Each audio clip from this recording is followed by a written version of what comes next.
अस्सलाम वालेकुम बच्चों, कैसे हैं आप लोग। उम्मीद करता हूं कि आप सब अच्छे से होंगे। आज के इस लेक्चर में हम अपनी एक्सरसाइज नंबर 1.2 को स्टार्ट करेंगे। अगर आपको मेरे पिछले 3 लेक्चर्स याद होंगे तो हमने उन 3 लेक्चर्स में एक्सरसाइज नंबर 1.1 को कंप्लीट किया था। आज के इस 4th वाले लेक्चर में हम एक्सरसाइज नंबर 1.2 को स्टार्ट करेंगे। तो 1.2 को स्टार्ट करने से पहले बच्चों मैं आपको ये बता दूं कि एक्सरसाइज नंबर 1.2 और 1.1 में काफी हद तक सिमिलरिटी है। हम जब पहला क्वेश्चन सॉल्व करेंगे तो आप ये देखोगे कि हमारा पुराना मेथड एक्सरसाइज नंबर 1.1 का जो मेथड है वो डिस्टेंस फाइंड करने वाला याद होगा आपको, distance between 2 point, greater number minus smaller number. तो वही फॉर्मूला यूज करके कुछ हम अपना पहला क्वेश्चन सॉल्व करेंगे। तो आइए ज्यादा बातें ना करते हुए मैं डायरेक्टली एक्सरसाइज नंबर 1.2 को स्टार्ट करता हूं और उसके बाद फिर हम नेक्स्ट क्वेश्चन की तरफ मूव करेंगे। स्टूडेंट, इस वक्त आप अपनी स्क्रीन पे जो एक्सरसाइज का क्वेश्चन नंबर 1 देख रहे हैं, एक्सरसाइज नंबर 1.2, और ये मेन क्वेश्चन नंबर 1 है आपका। अब मेन क्वेश्चन नंबर 1 आप अपने टेक्स्ट बुक में देखिएगा कि क्या वो क्वेश्चन है। मैं आपको उस क्वेश्चन को यहां पर बोल देता हूं, आप ध्यान से सुनिएगा कि हमारा क्वेश्चन हमसे डिमांड क्या कर रहा है, क्वेश्चन हमसे चाहता क्या है, जब तो हम सॉल्व करेंगे ना। तो क्वेश्चन में आप ये टेबल देख रहे हैं और इस टेबल में अगर आप ऊपर की तरफ देख रहे हैं तो ये है पॉइंट्स। ध्यान से देखिए, ऊपर की तरफ क्या लिखा हुआ है, पॉइंट। तो ये सारे पॉइंट है, point A, point B, C, D and E. तो ये पॉइंट किसी नंबर लाइन के ऊपर है और साथ ही साथ उसके नीचे जो लिखे हुए नंबर्स हैं वो क्या है, उनके कोऑर्डिनेट है। याद होगा आपको 1.1 में हमारे पास एक इस तरीके का नंबर लाइन होता था और मैंने ये बताया था आप लोगों को कि ऊपर की तरफ जो अल्फाबेट्स होते हैं उसे हम क्या कहते हैं, पॉइंट्स कहते हैं, और इन्हीं अल्फाबेट्स के नीचे जो नंबर्स होते हैं उसे हम क्या कहते हैं, कोऑर्डिनेट्स कहते हैं। ध्यान से सुनिए, फिर से रिवाइज कर लीजिए। किसी भी नंबर लाइन के ऊपर जो अल्फाबेट्स होंगे उसे पॉइंट्स कहा जाएगा और उन्हीं अल्फाबेट्स के नीचे जो नंबर प्रेजेंट होंगे उसे कोऑर्डिनेट कहा जाएगा। तो आपको 1.2 के फर्स्ट वाले क्वेश्चन में एक टेबल दिया हुआ है और उस टेबल में नंबर लाइन के कुछ पॉइंट्स लिखे हुए हैं। डायरेक्टली नंबर लाइन यहां पे नहीं बनाया, उसने क्या किया है, टेबल को यहां पर दिया हुआ है और उस टेबल में नंबर लाइन के कुछ पॉइंट्स लिखे हुए हैं और उसके नीचे वाले जो नंबर है वो उनके कोऑर्डिनेट को रिप्रेजेंट करते हैं।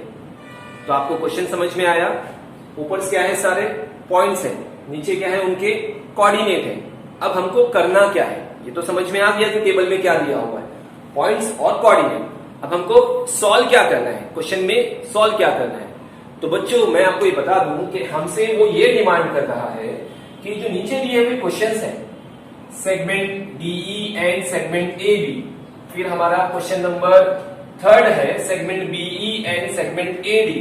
अगर आप इनको चेक करें तो मुझे इन क्वेश्चन में ये पता लगाना है कि ये दोनों सेगमेंट कॉन्ग्रुएंट हैं या नहीं। सवाल समझ में आया। पॉइंट्स को और कोऑर्डिनेट को यूज करके मुझे इन दोनों सेगमेंट में ये बात पता करनी है कि ये दोनों सेगमेंट कॉन्ग्रुएंट हैं या नहीं।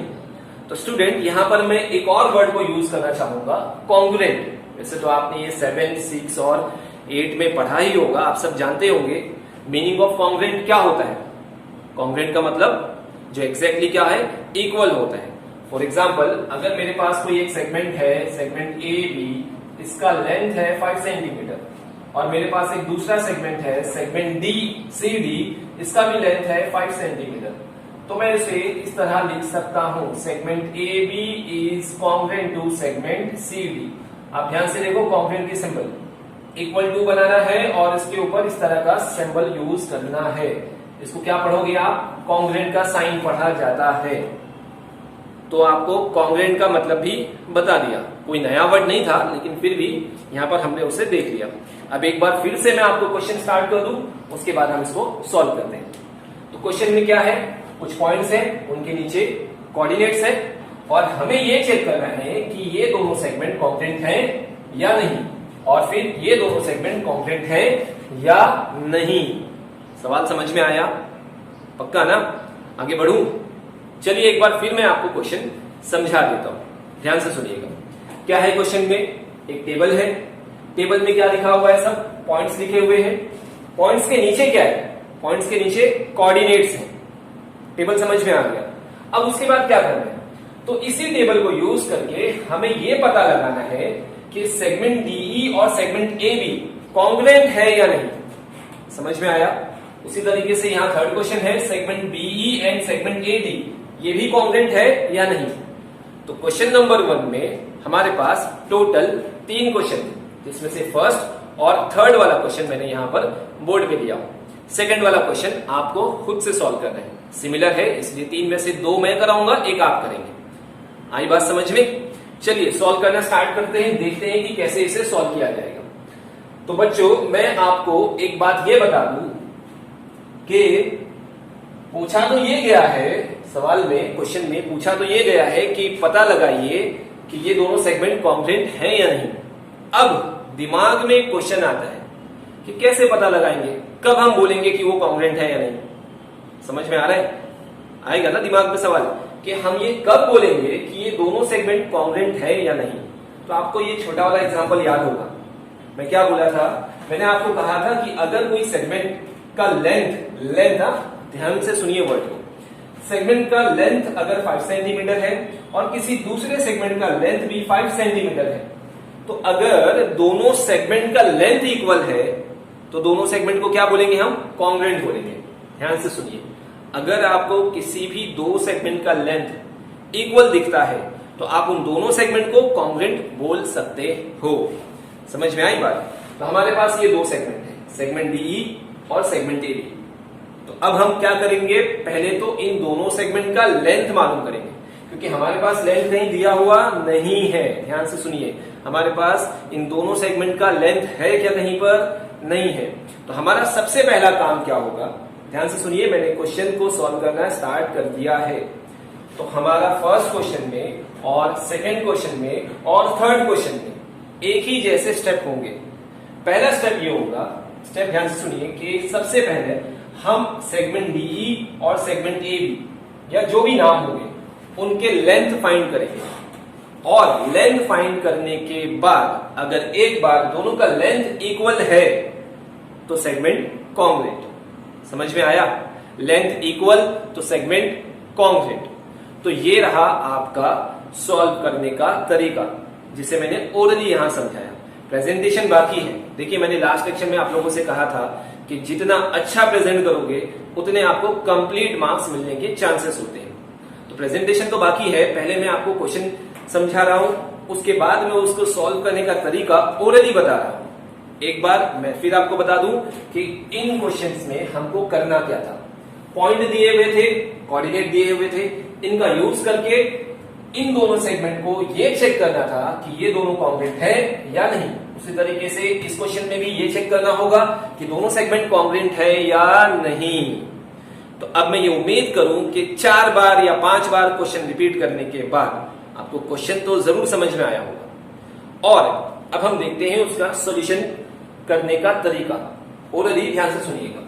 तो मैंने क्या कहा था कि कैसे पता करेंगे कि सेगमेंट कॉन्ग्रुएंट होते हैं या नहीं होते हैं। तो क्या बताया मैंने, हम दोनों सेगमेंट का लेंथ कैलकुलेट करेंगे। एक बार लेंथ अगर आपको मिल गया, अगर दोनों सेगमेंट का लेंथ इक्वल तो सेगमेंट कॉन्ग्रुएंट। स्टेटमेंट सुनिएगा, स्टेटमेंट ध्यान से सुनिएगा। अगर सेगमेंट का लेंथ इक्वल है तो दोनों सेगमेंट क्या होगा, बोलो क्या होगा, कॉन्ग्रुएंट होगा। हाँ जोर से बोलो, आवाज आएगी। दृष्टि जोर से बोलो। अगर दोनों सेगमेंट का लेंथ इक्वल तो सेगमेंट कॉन्ग्रुएंट। समझ में आ रहा है ना। चलिए स्टार्ट करते हैं प्रेजेंट करना, कैसे इसे प्रेजेंट किया जाएगा। तो हमारा क्वेश्चन नंबर 1 जो है वो है segment DE and segment AB. दिख रहा है ना आप लोगों को, सेगमेंट डीई और सेगमेंट एबी। अब प्रेजेंटेशन में जैसा कि आप सब जानते हैं कि सबसे पहले हमें क्या लिखना होता है, तो हम यहां लिखेंगे सॉल्यूशन। याद होगा आपको, लास्ट टाइम भी मैंने कुछ इसी तरीके से प्रेजेंट किया था। Segment DE and segment AB, अब इनका लेंथ कैलकुलेट करना है। ध्यान से देखेंगे तो कैसे हम लेंथ निकालेंगे। हमारा पहला क्वेश्चन तो हमने यहाँ कॉपी कर लिया है, ये सॉल्व करने का तरीका मैंने स्टार्ट कर दिया हूं। तो यहां पर हम सबसे पहले जो सेगमेंट डीई है, दिख रहा है ना, इसका डिस्टेंस निकालेंगे जो हमने 1.1 एक्सरसाइज में किया था। Distance of A B, distance of B C, उसी तरीके से यहां पर डिस्टेंस ऑफ डी ई निकालेंगे। और डिस्टेंस के लिए हमारे पास फॉर्मूला होता है greater number minus smaller number. और डिस्टेंस फाइंड करने के लिए हमने कितने स्टेप फॉलो किए थे? बोलो जोर से। 1.1 में डिस्टेंस फाइंड करने के लिए कितने स्टेप को फॉलो किए थे? बिल्कुल सही। कितने स्टेप? 3 स्टेप। सबसे पहले वाला स्टेप कोऑर्डिनेट फाइंड करना, दूसरा स्टेप कंपैरिजन करना, which number is greater, which number is smaller. वो साइन का यूज करके मैंने बताया था आपको, जिस तरफ ओपन रहेगा वहां बड़ा नंबर लिखा जाता है। याद आ रहा है? और तीसरा और आखिरी स्टेप क्या था? याद आया 1.1 में? हाँ, फॉर्मूला यूज करना, greater number minus smaller number. तो बिल्कुल उन्हीं 3 स्टेप को यूज करके हम यहां पर ये जो सेगमेंट डी दिख रहा है आपको, इसका लेंथ कैलकुलेट करेंगे। उसके बाद सेगमेंट ए बी का लेंथ कैलकुलेट करेंगे। समझ में आया? 2 स्टेप हो गए। एक बार डी का लेंथ कैलकुलेट करेंगे और एक बार ए बी का लेंथ कैलकुलेट करेंगे। अगर दोनों का लेंथ इक्वल, सेगमेंट कॉन्ग्रुएंट, नीचे स्टेटमेंट लिख देंगे। समझ में आया सॉल्यूशन? चलिए प्रेजेंट करते हैं। तो यहां पर आपका सबसे पहला जो है वो है सेगमेंट डी। तो मैं यहाँ पे क्या लिखूंगा? एक काम करता हूं, मैं इस सेगमेंट को कॉपी कर देता हूं। सेगमेंट डी, ये फर्स्ट वाला कॉपी किया। अब मुझे इस टेबल को यूज करके इसका डिस्टेंस निकालना है। तो देयरफॉर मैं कैसे लिखूंगा? ध्यान से देखिएगा। कोऑर्डिनेट, पहला स्टेप याद आया कुछ? पहला स्टेप याद आया? कोऑर्डिनेट। तो हम ऐसे प्रेजेंट करेंगे, कोऑर्डिनेट, कोऑर्डिनेट ऑफ पॉइंट। कौन सा पॉइंट है? डी है ना। कोऑर्डिनेट ऑफ पॉइंट डी कितना है बोलो? कहां ढूंढोगे? टेबल बना हुआ है। तो पॉइंट की लाइन में ये रहा डी और उसका कोऑर्डिनेट क्या है? -7। तो आप यहाँ क्या लिखोगे? -7। हो गया डन। उसके नीचे वाला एक और कोऑर्डिनेट बाकी है, तो उसको भी लिखो। बोलो कोऑर्डिनेट, बोलो बोलो, आवाज आ रही है। कोऑर्डिनेट ऑफ पॉइंट, कौन सा point? E. Coordinate of point ई कितना है? कोऑर्डिनेट ई का 9। पहला स्टेप कंप्लीट। पहले स्टेप के बाद दूसरा step, which number is greater, which number is smaller. कौन बड़ा कौन छोटा? अरे ये तो कोई भी बच्चा बता देगा। अब बताइए, मैंने आपको वहां पर कुछ स्टेटमेंट दिए थे, ये नेगेटिव नंबर है और ये पॉजिटिव नंबर है। क्या बताया था मैंने आपको? हाँ, positive number is always greater than the negative number. तो ये पॉजिटिव है ना और ये नेगेटिव है, तो 9 इज ग्रेटर देन -7। कैसे लिखेंगे? याद आया वो साइन को यूज करके? तो उसके नीचे वाले स्टेप में आप ऐसे दिखाओगे, 9 इज ग्रेटर देन, दिख रहा है ना sign, -7। 9 is greater than -7। Step number 2 complete. 2 के बाद तीसरा स्टेप क्या था अपना? बोलो, greater number minus smaller number, distance find करना। तो यहां पर जाएंगे और क्वेश्चन लिखेंगे। डिस्टेंस ऑफ किसका है इस बार? DE का डिस्टेंस है। डिस्टेंस ऑफ DE, ये सेगमेंट DE है ना, उसको हम डिस्टेंस ऑफ DE कंसीडर कर लेते हैं। जितना डिस्टेंस रहेगा उतना ही लेंथ होगा। क्या फॉर्मूला है? फॉर्मूला याद है? Greater number minus smaller number, ये फॉर्मूला हो गया। इज इक्वल टू के नीचे इज इक्वल टू की साइन चलना चाहिए। ग्रेटर नंबर कौन इसमें से? 9। इसके बाद क्या आएगा? फॉर्मूले का माइनस का साइन आएगा। स्मॉलर नंबर कौन है? स्मॉलर नंबर है -7। अब ध्यान से, क्या -7 को ऐसे लिख दूं मैं? नहीं ना, याद आ रहा है कुछ? दो नंबर की साइन जब सेम है, यहाँ पे माइनस और यहाँ पर माइनस, दोनों की साइन सेम है, तो हम एक को क्या करेंगे? ब्रैकेट में बंद करेंगे। लास्ट टाइम मैंने आपको बताया था कि इन दोनों के बीच में झगड़ा होता है। झगड़े को सॉल्व करने के लिए एक को बंद कर दो, बंद कर दिए और उसके अगले स्टेप में जाके सॉल्व करो। 9 को एज इट इज लिखना, जो पहला नंबर है उसको एज इट इज कॉपी करना होगा आपको। फिर ये माइनस माइनस, इनके झगड़े को सॉल्व करना होगा। तो माइनस माइनस मिलकर के क्या हो जाएगा? प्लस। तो प्लस डायरेक्टली मत करो, पहले प्लस की साइन को शो करो। माइनस माइनस प्लस, और ये 7 जो है ना ब्रैकेट में, ये अब क्या हो जाएगा? ब्रैकेट के बाहर आ जाएगा। तो 9 + 7 इज इक्वल टू कितना होता है? 16 यूनिट। किसका डिस्टेंस आया है? डिस्टेंस ऑफ DE का है। तो हमारा पहले वाले सेगमेंट का डिस्टेंस 16 यूनिट आया है, सेगमेंट DE का।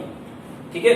अब मैं आपको क्या बोला था कि अगर लेंथ इक्वल है तो सेगमेंट कॉन्ग्रुएंट, तो इस डिस्टेंस को हम आगे चल के लेंथ में कन्वर्ट कर देंगे। डिस्टेंस और लेंथ दोनों का एक ही होता है, हम स्टेटमेंट यूज कर सकते हैं। उसको कुछ इस तरीके से प्रेजेंट करना होगा आपको।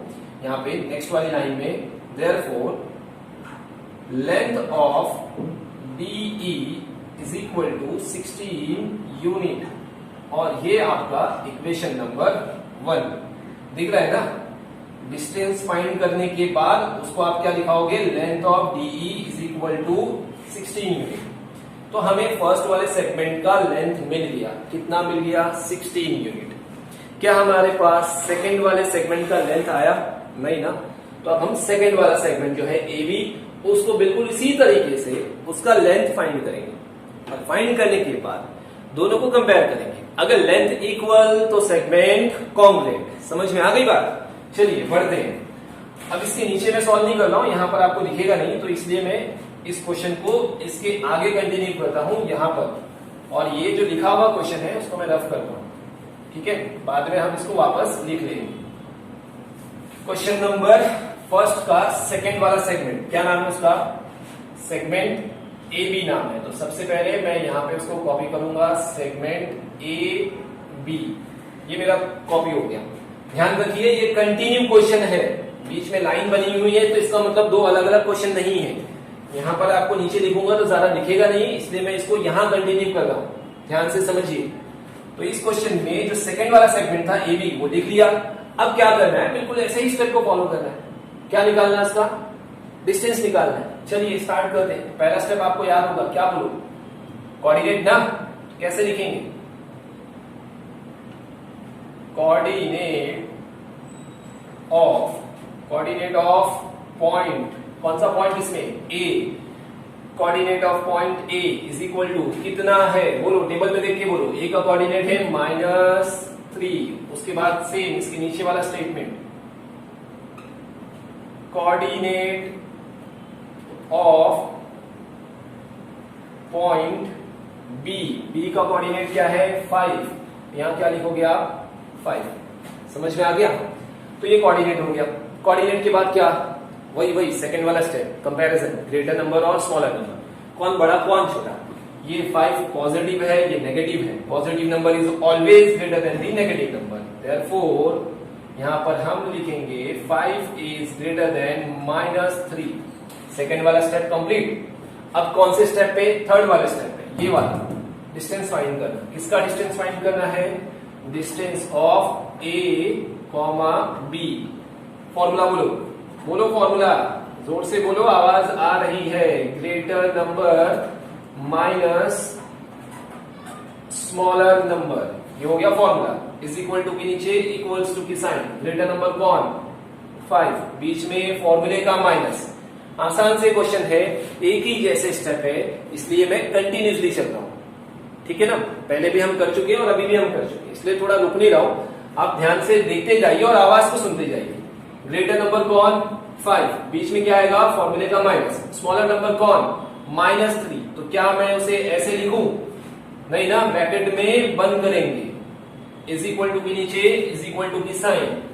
यहां पर पहले जो भी नंबर प्रेजेंट है उसको क्या लिखने का, एज इट इज लिखने का। सर माइनस माइनस के झगड़े को सॉल्व करो, क्या हो जाएगा, माइनस माइनस प्लस हो जाएगा, तो यहाँ प्लस की साइन आ जाएगी। उसके बाद ये जो 3 था, ये ब्रैकेट के बाहर आ जाएगा। 5 + 3 कितना आएगा आंसर, 8। 8 क्या, यूनिट। किसका distance, distance of A, B। तो ये आ गया AB का डिस्टेंस। अब इस डिस्टेंस को देयरफॉर करके किसमें कन्वर्ट करो, length of AB। Length of किसका, AB का कितना आया, 8 यूनिट। सेम ही रहेगा, ये आपका इक्वेशन नंबर 2 हो जाएगा। अब जरा ध्यान से देखो, हमारे पास दोनों भी सेगमेंट का लेंथ है। मैंने क्या बोला था आपको स्टार्ट में कि हम इन दोनों सेगमेंट का क्या फाइंड करेंगे, लेंथ। अगर लेंथ इक्वल तो सेगमेंट कॉन्ग्रुएंट होता है। तो अगर मैं यहां पर देखूं सेगमेंट DE का लेंथ कितना आया है, 16 यूनिट। उसके बाद मैं यहां देखूं सेगमेंट AB का लेंथ कितना आया है, 8 यूनिट। क्या ये दोनों लेंथ आपको इक्वल दिख रहा है, क्या दोनों लेंथ इक्वल दिख रहा है, नहीं ना। तो क्या दोनों सेगमेंट कॉन्ग्रुएंट होंगे, नहीं होंगे। तो उसको खाली यहाँ पे प्रेजेंट करना है। और प्रेजेंटेशन देखो, ओरली बोलने पे मार्क्स नहीं मिलते, ध्यान से सुनिए। आप अभी 9th में आए हो, आपको नेक्स्ट ईयर 10th अटेम्प्ट करना है, ये छोटी छोटी बातें बहुत इंपॉर्टेंट होती है। कैसे प्रेजेंट किया जाता है, ओरली तो हम बोल देते हैं, लेकिन क्या ओरल बोलने पे हमको मार्क्स मिलता है क्या? नहीं, हमको पेपर में प्रेजेंट करना होता है। तो हमें ये दिख रहा है कि सर दोनों का लेंथ इक्वल नहीं है, इसका मतलब सेगमेंट कॉन्ग्रुएंट नहीं है। अब उसको प्रेजेंट करना है, तो प्रेजेंटेशन में यहाँ पे दिखा रहा हूं, ध्यान से देखिएगा। कैसे लिखेंगे हम लोग? इसके नीचे वाली लाइन में लिखेंगे from equation number 1 and equation number 2। 1 का इक्वेशन में 16 यूनिट है और सेकंड के इक्वेशन में AB का लेंथ कितना है? 8 यूनिट। तो पहले आप क्या लिखाओगे, ध्यान से देखना, यहाँ पे ध्यान से देखना, नजर बना के रखा। लेंथ ऑफ DE कैसे लिखोगे? लेंथ ऑफ DE ये इज इक्वल टू की साइन है, और आगे क्या लिखोगे? Length of AB। क्या दोनों इक्वल है? दोनों का लेंथ इक्वल है? नहीं ना, तो क्या करेंगे हम? इक्वल टू को काट देंगे इस तरीके से। Length of DE is not equal to length of AB। अब दोनों का लेंथ इक्वल नहीं है, तो नीचे क्या लिखेंगे? एक statement, therefore segment DE is not congruent to segment AB। वो स्टेटमेंट मैं यहाँ पे लिख रहा हूं, आप ध्यान से देखिएगा। इसके नीचे लिखेंगे स्टेटमेंट, जरूरी है, बिना स्टेटमेंट के आपको मार्क्स नहीं मिलेगा। Therefore segment DE is not congruent to segment AB। Statement दिख रहा है आपको? मैं एक बार रीड कर देता हूं। दोनों की लेंथ को यहां पर हम इक्वल दिखा रहे थे, लेकिन लेंथ इक्वल नहीं है। कैसे पता चला? DE का लेंथ 16 यूनिट है फ्रॉम इक्वेशन 1, AB का लेंथ 8 यूनिट है फ्रॉम इक्वेशन नंबर 2। तो इक्वेशन 1 और 2 को जब मैंने गौर से देखा तो पता चला कि दोनों का लेंथ इक्वल नहीं है। उसको यहाँ प्रेजेंट किया। देखो ये L का मतलब क्या? Length. Length of DE is not equal to length of AB। तो अगर लेंथ इक्वल नहीं है तो सेगमेंट कॉन्ग्रुएंट नहीं होगा। उसको मैंने स्टेटमेंट में लिख दिया, बात खत्म। क्या लिखा? Segment DE is not congruent to segment AB। तो जो मेरा क्वेश्चन था वो पहले क्वेश्चन का प्रेजेंटेशन इस तरीके से होगा। समझ में आया? कुछ भी डाउट्स होगा इसके अंदर तो आप ऑफिस में आकर के 10-5 मिनट में इसको पूछ के जा सकते हैं। इससे मुझे नहीं लगता कि इतने सिंपल से क्वेश्चन में आपको कुछ डाउट्स आ सकते हैं। ठीक है, एक बार मैं इसको फिर से रिपीट कर देता हूं, ध्यान से सुनिएगा। क्वेश्चन क्या था? पॉइंट्स दिए हुए थे, कोऑर्डिनेट दिए हुए थे। समझ में आया? इसी टेबल को यूज करके हमको इस बात का पता लगाना था कि दिए हुए सेगमेंट कॉन्ग्रुएंट है या नहीं है। समझ में आ रहा है? हमको इस बात का पता लगाना था कि ये दोनों सेगमेंट कॉन्ग्रुएंट है या नहीं। तो मेरे दिमाग में सवाल आया। क्या सवाल आया? कि कैसे पता चलेगा कि सेगमेंट कॉन्ग्रुएंट है या नहीं है? तो मैंने क्या आंसर दिया उसका? सर अगर दोनों सेगमेंट का लेंथ कॉन्ग्रुएंट है तो वो कॉन्ग्रुएंट हो जाएगा। क्या बोला मैंने? ध्यान से सुनिए। अगर दोनों सेगमेंट का लेंथ इक्वल तो सेगमेंट क्या हो जाएगा? कॉन्ग्रुएंट हो जाएगा। तो मैंने सबसे पहले दोनों सेगमेंट का लेंथ निकाला। आपको यहां दिख रहा होगा, पहला स्टेप ये। सेगमेंट DE लिखा, उसको मैंने अपने पुराने वाले तरीके से, डिस्टेंस वाले तरीके से उसका लेंथ निकाला। उसका डिस्टेंस कितना आया? 16 यूनिट। जो डिस्टेंस होगा वही उसका लेंथ होगा, इसलिए डिस्टेंस की जगह पे क्या लिख दिया? लेंथ। तो length of DE is equal to 16 unit. समझ में आ गया? ये पहला DE का लेंथ आ गया। उसके बाद AB का आगे कंटिन्यू किया इधर, सेगमेंट AB का जब मैंने उसका लेंथ निकाला अपने पहले वाले तरीके से, कोऑर्डिनेट, कंपैरिजन, फॉर्मूला यूज करके, तो उसका डिस्टेंस कितना आया? 8 यूनिट आया।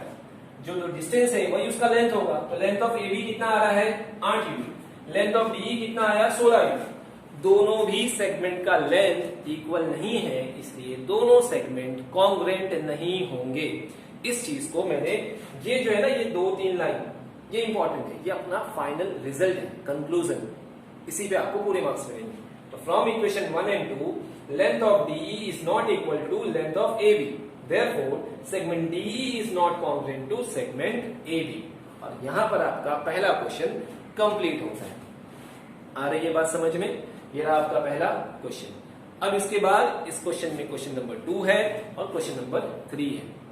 मैं आपको इसी क्वेश्चन का तीसरा वाला क्वेश्चन कराऊंगा और दूसरा वाला क्वेश्चन आपको करना होगा।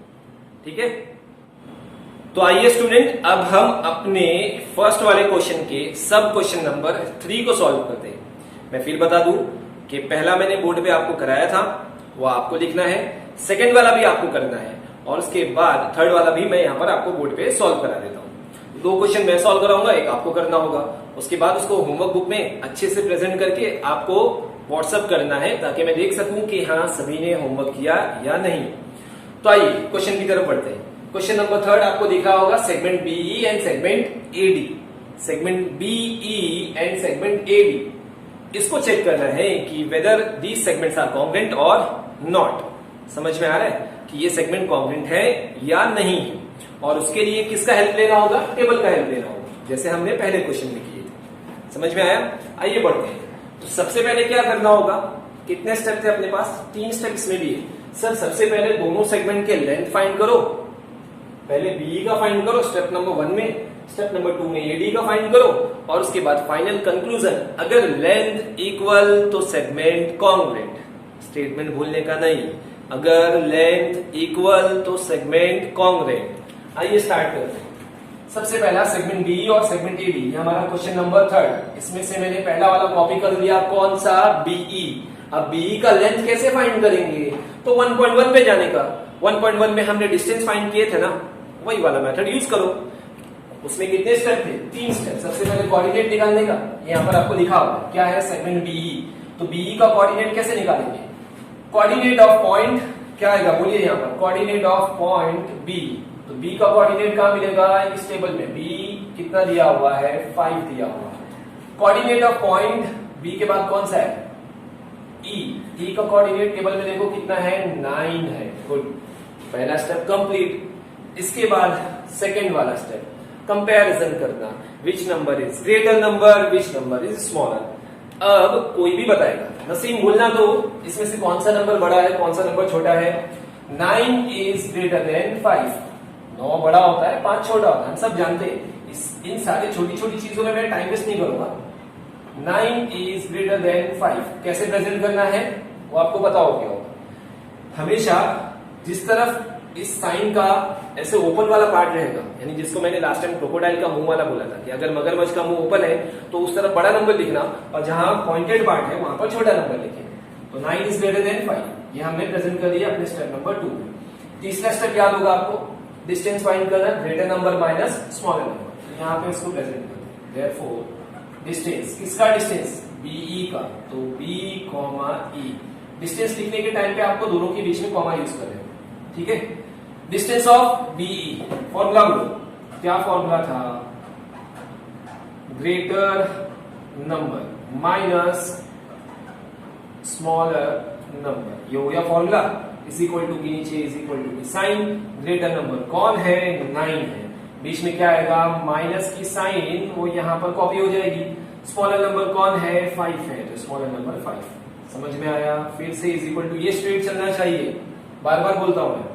9 माइनस 5 कितना बचा? 4। ये आपका 4 आ गया है। 4 के आगे क्या लिखने का हमको? यूनिट लिखने का। इसके नीचे कॉपी क्या करेंगे? Distance of BE. ये हो गया आपका डीई का डिस्टेंस, कितना आया? 4 यूनिट आया। तो डिस्टेंस को किसमें कन्वर्ट कर दो? लेंथ। डिस्टेंस और लेंथ इक्वल ही होता है, तो इस डी की जगह देयरफॉर करो और यहाँ पे लेंथ दिखा दो। नेक्स्ट वाली लाइन में यहाँ पे आप बताओ बीई का लेंथ कितना आया था? 4 यूनिट, ठीक है? ये आपका इक्वेशन नंबर 1। बीई का लेंथ आ चुका है। 2 सेगमेंट में से एक सेगमेंट का लेंथ आया 4 यूनिट। दूसरा वाला कौन है? एडी। यहां सॉल्व करते हैं, अगर उसका भी 4 यूनिट आया तो ठीक है, इक्वल होगा, कॉन्ग्रुएंट होगा। देखते सेगमेंट एडी। तो बताओ पहला वाला स्टेप क्या करेंगे? बोलो आप, चलो बोलो। नसीम एक बार बोलना, तो कोऑर्डिनेट ऑफ पॉइंट कौन सा? ए।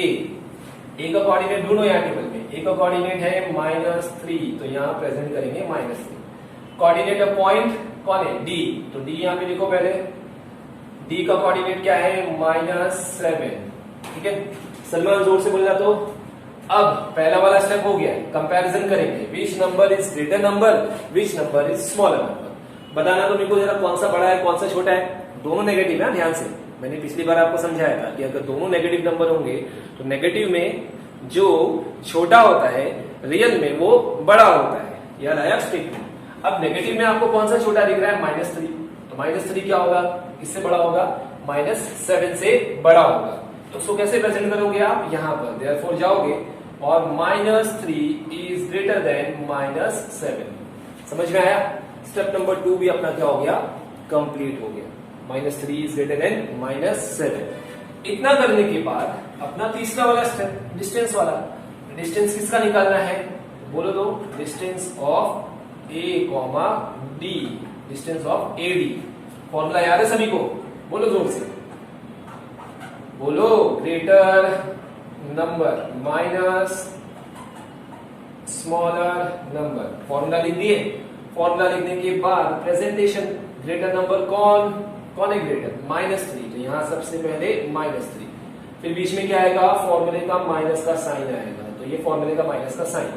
स्मॉलर नंबर कौन, -7, तो क्या उसे ऐसे लिखूं, क्या करूं, बंद करूं ना ब्रैकेट में, ठीक है, आवाज आई मुझे। अब अगली बार -3 को तो एज इट इज कॉपी करेंगे, बताया था मैंने कि यहां पर कोई भी नंबर 0 होने दो, माइनस में होने दो, पॉजिटिव नंबर होने दो, जैसा है वैसा उसको कॉपी कर लो, ठीक है। एक बार जब आप एक्सपर्ट हो जाओगे, जब आप बहुत सीख जाओगे, तब आप डायरेक्टली कर सकते हो। अभी आप सीखो, ठीक है, तो आप ये वाला नंबर जैसा है वैसा कॉपी करो। एज इट इज कॉपी करने के बाद इनका जो झगड़ा था माइनस माइनस को, उसको सॉल्व करो। माइनस माइनस मिलकर के क्या हो जाएगा, प्लस हो जाएगा, और ये 7 अब घर से बाहर आ जाएगा अपने, अब उसको डर नहीं है। तो -3 + 7, इसके बीच में क्या ऑपरेशन होगा वो सॉल्व करो। अब ध्यान से देखो, -3 + 7, यहां मैंने छोटे छोटे 5 क्वेश्चन आपको बताए थे। अगर आपने लेक्चर देखा है तो आपको यहां पर छोटे छोटे 5 क्वेश्चन आपको याद आएंगे। -3 + 7, तो हम जो करते हैं नॉर्मली कर सकते हैं, लेकिन वो 5 क्वेश्चन दिमाग में चलते हैं। माइनस प्लस, सबसे पहला question, minus plus minus, answer आ गया। 7 में से 3 को माइनस करना है, ये दूसरा। 7 - 3 कितना होगा, 4 आएगा ना, तो आंसर आ गया, 4 आ गया, ठीक है। साइन किसकी, ये तीसरा क्वेश्चन होता है, तो साइन किसकी, ये तीसरा क्वेश्चन, साइन बड़े नंबर की। तो बड़ा नंबर कौन, 7, उसकी साइन क्या, प्लस। तो हम वो सारी चीजें सोचते हैं और बाद में यहां पर प्रेजेंट करते हैं। अगर आप सोचे तो भी ठीक है, नहीं सोचे तो भी ठीक है, बस आंसर राइट होना चाहिए। अपने अपने तरीके होते हैं, प्रेजेंटेशन के सॉल्व कराने के अपने तरीके होते हैं। इसी मेथड को कोई कम बोल करके भी सॉल्व कराता है, इसी मेथड को कोई टीचर इससे ज्यादा बोल करके भी सॉल्व कराएगा। जो आपको आसानी से समझ में आ जाए उसको फॉलो करो और आप उसी के हिसाब से सॉल्व करो, और उसके बाद आपको कंप्लीट मार्क्स मिल जाएंगे। जैसे इस मेथड में मैंने पूरी कोशिश किया हूं कि आपके कहीं भी कोई मार्क्स ना कटे। समझ में आ रहा है, चलिए आगे बढ़ते हैं। माइनस प्लस माइनस, 7 - 3 कितना आएगा, 4। साइन किसकी, साइन बड़े नंबर की। बड़ा नंबर कौन, बड़ा नंबर 7, उसकी साइन क्या है, प्लस। तो क्या प्लस लिखूं, नहीं ना, प्लस तो पहले से कंसिडर करते, तो इसलिए यहां भी distance of A comma D कितना आया, 4 यूनिट आया, सही है ना। तो अब हम ये देख रहे हैं कि इस डिस्टेंस को बाद में फाइनली लेंथ में कन्वर्ट करना है। Length of A comma D is equal to 4 unit, और ये आपका इक्वेशन नंबर 2। यहां देखो क्या बोला था फाइनल कंक्लूजन में, कि अगर दोनों भी सेगमेंट का लेंथ इक्वल आता है तो दोनों सेगमेंट कॉन्ग्रुएंट होगा। समझ में आ रहा है, तो यहां देखो लेंथ ऑफ बी कितना, 4 यूनिट, लेंथ ऑफ एडी कितना, 4 यूनिट। क्या अंदाजा लगता है, कॉन्ग्रुएंट है या नहीं, जोर से बोलना है ना। तो प्रेजेंट कर देंगे। प्रेजेंटेशन का मेथड याद होगा आपको, फर्स्ट वाले क्वेश्चन में दिखाया था, 2 लाइन में लिखना है, फ्रॉम इक्वेशन 1 and 2। तो यहां प्रेजेंट करेंगे, ध्यान से लिखिएगा, from equation number 1 and equation number 2। क्या इक्वेशन 1 और 2 को क्या करना है, कंपेयर करना है। दोनों का लेंथ सेम है ना, 4 और 4, तो उसको इस तरीके से लिखेंगे, देयरफॉर लेंथ ऑफ, क्या है इसका, BE है ना, तो लेंथ ऑफ क्या लिखोगे, BE is equal to, equal है किसको, लेंथ ऑफ AD को। दोनों का लेंथ इक्वल है, तो इस बार इसको काटेंगे क्या, नहीं काटना, ध्यान रखना, जब इक्वल नहीं होगा तब कैंसिल करते हैं। तो दोनों सेगमेंट का लेंथ इक्वल है, अब क्या होगा, दोनों सेगमेंट कॉन्ग्रुएंट होंगे। तो इसके नीचे हम क्या प्रेजेंट करेंगे, अपना final statement, therefore segment BE and दूसरे वाले का नाम segment AD are congruent segment. Therefore segment BE and segment AD are congruent। हो गया स्टेटमेंट का, तो आंसर आ गया, बता दिया हमने कि कॉन्ग्रुएंट है या नहीं। तो यहां पर आपने देखा कि हमने पहला क्वेश्चन और तीसरा क्वेश्चन सॉल्व किया है इसमें आप आसानी से देख सकते हो कि हमने किस तरह से स्टेप को फॉलो किया था।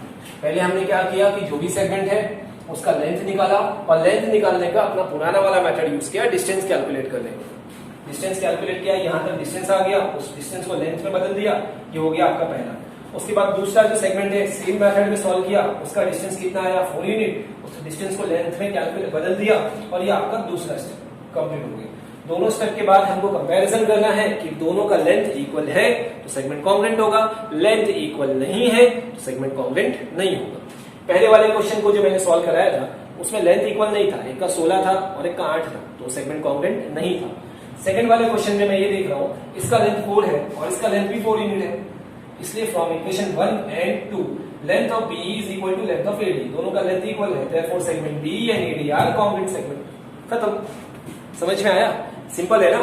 चलिए ठीक है, आप सेकंड वाला क्वेश्चन खुद से सॉल्व करेंगे और यहाँ हमारा एक्सरसाइज नंबर 1.2 का पहला क्वेश्चन कंप्लीट। अब हम नेक्स्ट क्वेश्चन की तरफ बढ़ते हैं, ठीक है? रुकिए, इसे मैं रफ कर दूं, फिर नेक्स्ट क्वेश्चन की तरफ बढ़ते हैं।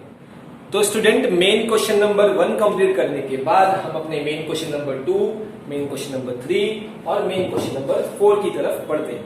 ये 3 क्वेश्चन करा करके मैं आज के इस लेक्चर को यहाँ पर खत्म करूंगा। थोड़े थोड़े क्वेश्चन करा रहा हूं, आप पहले सीख लीजिए, फिर हम नेक्स्ट चैप्टर में जब आएंगे तो हम रियल ज्योमेट्री की तरफ बढ़ेंगे। डायग्रामेटिक प्रेजेंटेशन जो होता है ये तो एक्चुअल में प्लस माइनस करने वाले काम है, ये आपको आसान लगेगा। सेकंड चैप्टर में एक्चुअल में ज्योमेट्री स्टार्ट होगा तो वहां हम देखते हैं। फिलहाल हम इस क्वेश्चन की बात करते हैं, क्वेश्चन नंबर 2, क्वेश्चन नंबर 3, दोनों भी सिमिलर टाइप के क्वेश्चन है, इसलिए दोनों को साथ में करा दूंगा। और फिर क्वेश्चन नंबर 4 वो बहुत ही आसान है, उसमें सिर्फ कंपैरिजन करना है। आइए स्टूडेंट, हम क्वेश्चन नंबर 2 को पढ़ लेते हैं और देखते हैं कि क्या काम करना है। क्वेश्चन नंबर 2 दिख रहा होगा आप लोगों को। अगर देखने में थोड़ी सी प्रॉब्लम आ रही होगी तो प्लीज टेक्स्ट बुक को यूज करो और उसके क्वेश्चन को देख लें, ठीक है? Question number 2, point M is the mid point of segment AB। सुने, point M is the mid point of segment AB। If AB is equal to 8, AB is equal to कितना दिया हुआ है? 8 दिया हुआ है। Then find the length of AM, तो AM का लेंथ आपको फाइंड करना है। समझ में आया? क्वेश्चन समझ में आया या नहीं? पॉइंट M क्या है? मिड पॉइंट है। किसका मिड पॉइंट है? AB का। और AB का लेंथ कितना दिया हुआ है? 8। आपको किसका लेंथ फाइंड करना है? AM का फाइंड करना है। ये हमारा क्वेश्चन। आइए समझ लेते हैं। इसमें एक नया वर्ड क्या है? Mid point. मिड पॉइंट क्या होता है बोलिए? लोअर स्टैंडर्ड में आपने मिड पॉइंट को स्टडी किया होगा। क्या होता है कि जो हमारा सेगमेंट होता है उसके बीच में एकदम सेंटर में एक ऐसा पॉइंट होता है जो सेगमेंट को 2 इक्वल पार्ट में डिवाइड करता है। उस पॉइंट को हम क्या बोलेंगे? मिड पॉइंट बोलेंगे। एक बार फिर से समझिए, the point which divide the segment into 2 congruent part is called as mid point. तो यहां हम उसको समझ लेते हैं, एक इस तरीके से मान लेते हैं कि हमारा सेगमेंट है A और B, बीच में क्या है हमारे पास? एक मिड पॉइंट है M, दिख रहा है? तो आपको मिड पॉइंट ऐसी जगह पर होगा जो उस सेगमेंट के एकदम बीचों बीच में होगा, सेंटर में होगा। अब उस मिड पॉइंट की वजह से इस पूरे सेगमेंट के 2 पार्ट बनेंगे, और 2 कैसे बनेंगे? अनइक्वल नहीं, इक्वल बनेंगे। इसका मतलब अगर A से B तक का पूरा 8 सेंटीमीटर दिया हुआ है, AB इज इक्वल टू 8, तो AM कितना हो जाएगा? 4 सेंटीमीटर, और MB कितना हो जाएगा? 4 सेंटीमीटर। 4 सेंटीमीटर के 2 इक्वल पार्ट बनाएगा। कौन बनाएगा? बिकॉज ऑफ मिड पॉइंट की वजह से। तो यहां पर आपको आंसर तो डायरेक्ट समझ में आ गया होगा। सर AB 8 है और AM फाइंड करना है, तो AM कितना आ रहा है? 4 सेंटीमीटर। हमें इस तरीके से डायग्रामेटिक प्रेजेंटेशन करने की जरूरत नहीं है। बिना डायग्राम के कैसे इसको लिखेंगे आप यहां पर देखेंगे, और इस तरीकों को देख लीजिए, क्योंकि ये जो प्रेजेंटेशन अभी यहां पर आप देखेंगे ये आगे 9th में पूरे साल और 10th में पूरे साल आपको वैसा प्रेजेंटेशन कई बार करना पड़ता है। ध्यान से सुनिएगा और समझिएगा। एक बार फिर मैं आपको दोनों क्वेश्चन बता देता हूं। Point M is the mid point of segment AB। Point M is the mid point of segment AB। If AB is equal to 8 centimetre, पूरे AB का लेंथ कितना दिया हुआ है? 8 centimetre. Find the length of AM। AM की length कितनी होगी वो आपको फाइंड करना है। आइए प्रेजेंट करते हैं। सबसे पहले आप यहाँ पे लिखेंगे सॉल्यूशन, लिखे, और यहाँ पर आप लिखेंगे, डायग्राम बनाने की जरूरत नहीं है, डायरेक्ट सॉल्व कर सकते हो। सिंस क्या लिखोगे? पॉइंट M, जो M पॉइंट है ना, क्या है? सिंस का मतलब समझते हो? सिंस इसलिए यूज करते हैं क्योंकि वो चीज पहले से, जो चीज पहले से होती है उसको प्रेजेंट करने के लिए हम सिंस यूज करते हैं। और सिंस को कैसे लिखते हैं, नीचे की तरफ डॉट होगा और देयरफॉर जो होगा वो ऐसे ऊपर की तरफ होता है। पॉइंट को समझ लो जरा ध्यान से, ठीक है। तो सिंस पॉइंट M क्या था, is the mid point of, किसका मिड पॉइंट है वो, point M is the mid point of segment AB, ठीक है। Since point M is the mid point of segment AB।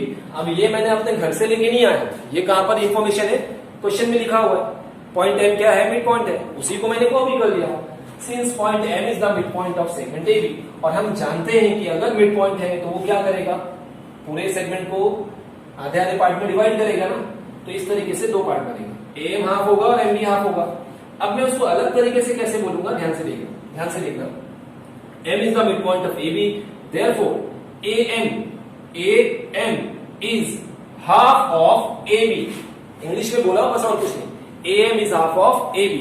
फिर से सुनिए, अगर बीच में M मिड पॉइंट है तो मैं उसको इस तरीके से प्रेजेंट कर सकता हूं, AM is half of AB।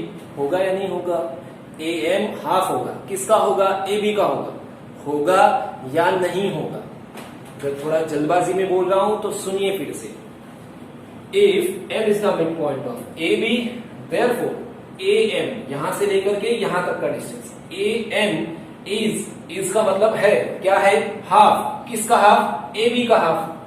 तो कैसे बोलेंगे इसको, therefore AM is half of AB।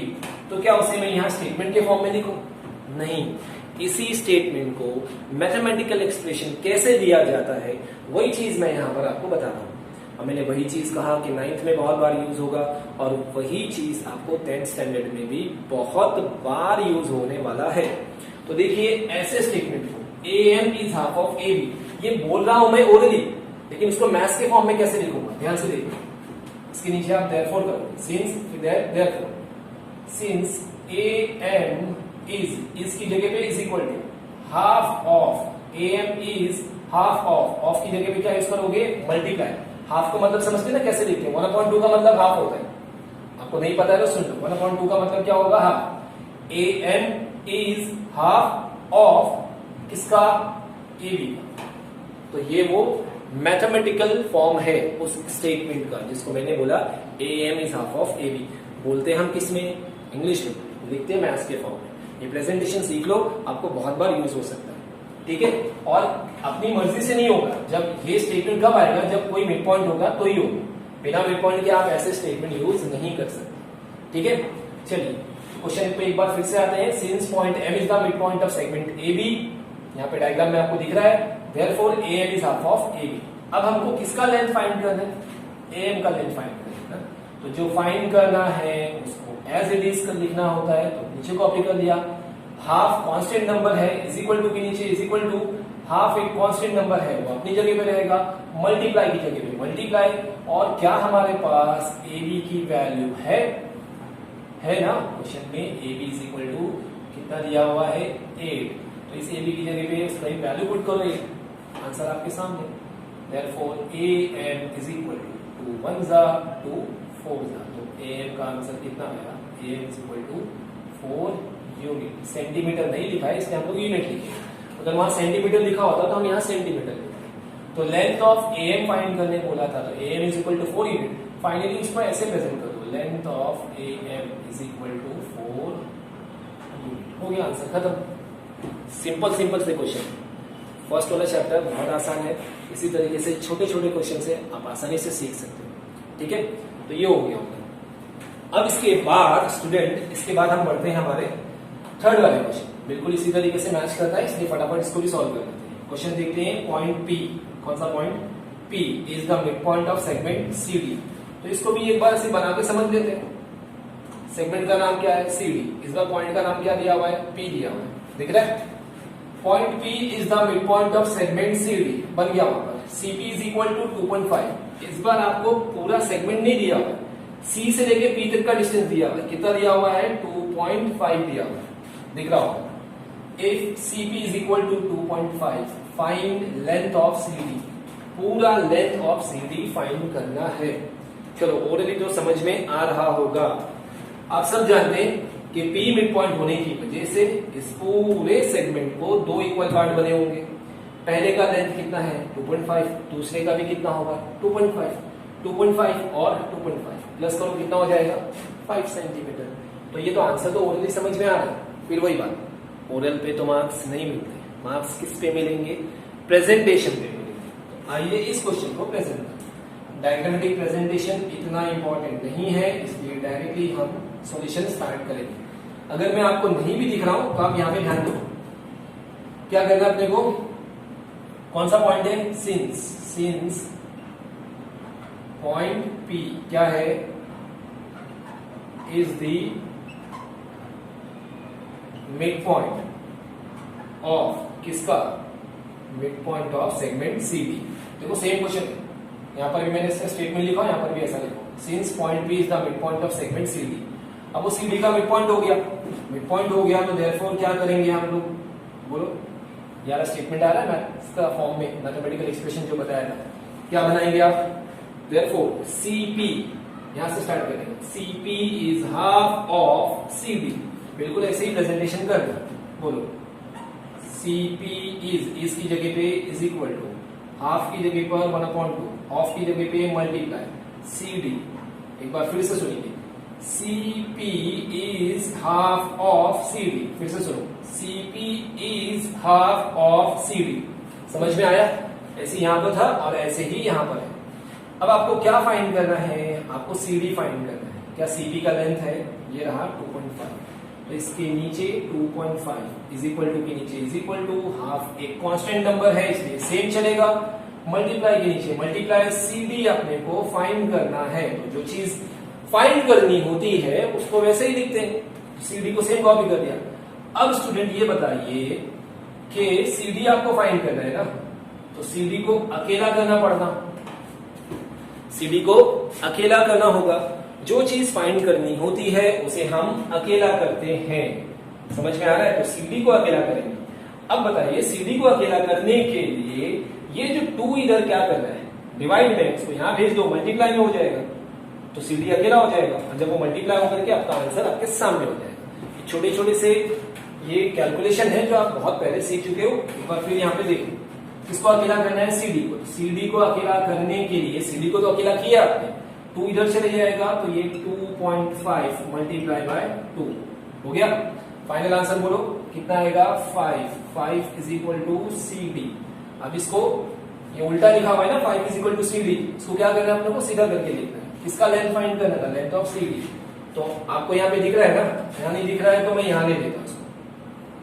इसके आगे इसको नेक्स्ट वाला स्टेप यहाँ पर लिखेंगे, इसको हम क्या करेंगे, that is CD is equal to 5। कोई यूनिट है इसमें, नहीं है, तो क्या लिखेंगे, यूनिट। अब ये CD इज इक्वल टू 5 है और मुझे लेंथ ऑफ CD बोला है, तो फाइनली देयरफॉर करके length of CD is equal to 5 unit, ये आपका आंसर। समझ में आया, सिमिलर क्वेश्चन था और ये सॉल्व हो गया। तो 2 क्वेश्चन हो गए हैं। अब हम अपने आज के इस लास्ट वाले क्वेश्चन पे बढ़ते हैं। बहुत सिंपल सा क्वेश्चन है, सिर्फ कंपैरिजन करना है और कहानी खत्म। क्वेश्चन पे ध्यान दो, if AB is equal to 5 centimeter, if AB is equal to 5 centimeter, BB is equal to 2 centimeter, AP is equal to 3.4 centimeter. Compare these segment, 3 segment के लेंथ दिए हुए हैं और तीनों को क्या करना है, कंपेयर करना है। कंपैरिजन समझता है, वही कौन बड़ा कौन छोटा। तो आइए कंपैरिजन करते हैं दोनों तीनों के बीच में कि कौन बड़ा कौन छोटा। प्रेजेंटेशन बहुत ही सिंपल है, इसका सॉल्यूशन लिखोगे। सबसे पहले आप जो क्वेश्चन है उसको कॉपी करो, AB इज इक्वल टू कितना 5 सेंटीमीटर, उसके बाद BP इज इक्वल टू कितना 2 सेंटीमीटर, उसके बाद AP इज इक्वल टू कितना 3.4 सेंटीमीटर। इस बार सेंटीमीटर दिया हुआ है तो हम साथ में लिखेंगे, ठीक है, इसकी जरूरत नहीं है, इसको रफ कर देते हैं। तीनों का आपका जो भी इंफॉर्मेशन था वो आपने कॉपी कर दिया। अब कंपेयर करो कि कौन सा सेगमेंट बड़ा है कौन सा छोटा है, कंपेयर द सेगमेंट। तो आप समझ गए होंगे AB सबसे बड़ा है, उसके बाद AP है और उससे सबसे छोटा कौन है, BP है। तो इस तरीके से तीनों का कंपैरिजन, लेकिन ये तो ऑलरेडी समझ में आ रहा है ना।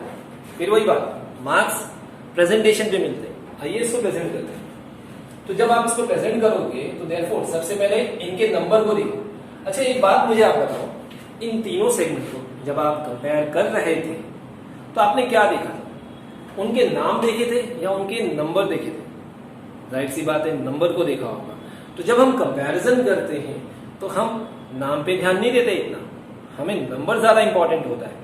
तो आपने क्या देखा कि सबसे बड़ा नंबर कौन है 5, उससे छोटा नंबर कौन है 3.4 और सबसे छोटा नंबर कौन है 2। तो आपने दिमाग के अंदर नंबर का कंपैरिजन किया ना। तो पहले जो आप दिमाग में सोच रहे हो उसको आप यहाँ पर प्रेजेंट करो। तो पहले हम नंबर का कंपैरिजन करेंगे। 5 इज ग्रेटर देन, साइन का यूज सीखो जरा। 5 इज ग्रेटर देन किससे? 5 बड़ा है 3.4 से, समझ में आया? और 3.4 इज ग्रेटर देन किससे? 2। तो तीनों नंबर का कंपैरिजन एक साथ किया हुआ है, समझा ना? एक बार फिर से देखो, 5 किससे बड़ा था 3.4 और 5 किससे बड़ा है 2 से।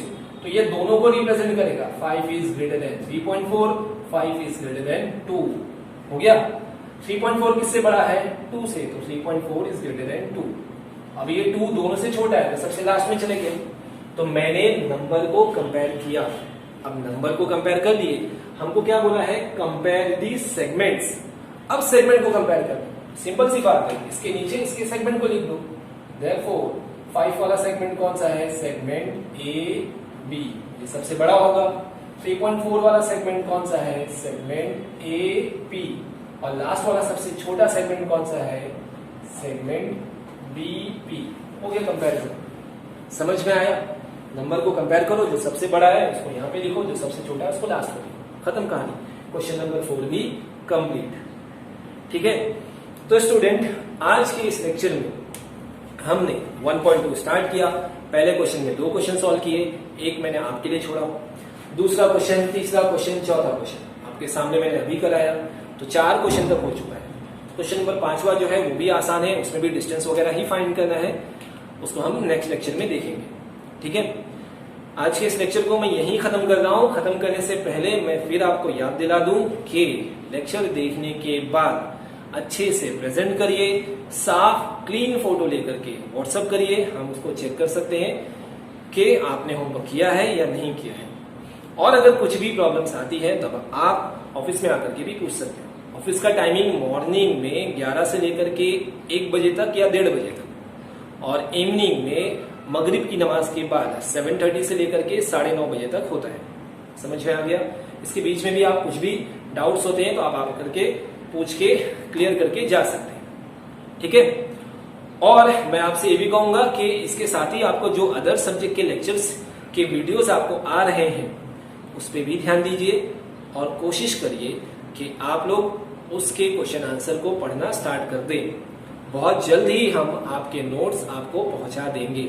कुछ 1 या 2 नोट्स बाकी होंगे, उसे हम मंगाने की कोशिश कर रहे हैं। जैसे ही ये लॉकडाउन जो चल रहा है 8-10 दिन का वो खत्म होगा, शायद नोट्स आ जाए और आपको हम इन्फॉर्म कर देंगे कि आप नोट्स लेके जा सकते हैं। ठीक है, चलिए इतनी सारी इंस्ट्रक्शंस के बाद या इंफॉर्मेशन के बाद आज के लेक्चर को यहीं खत्म करते हैं। मिलते हैं अपने कल के लेक्चर में।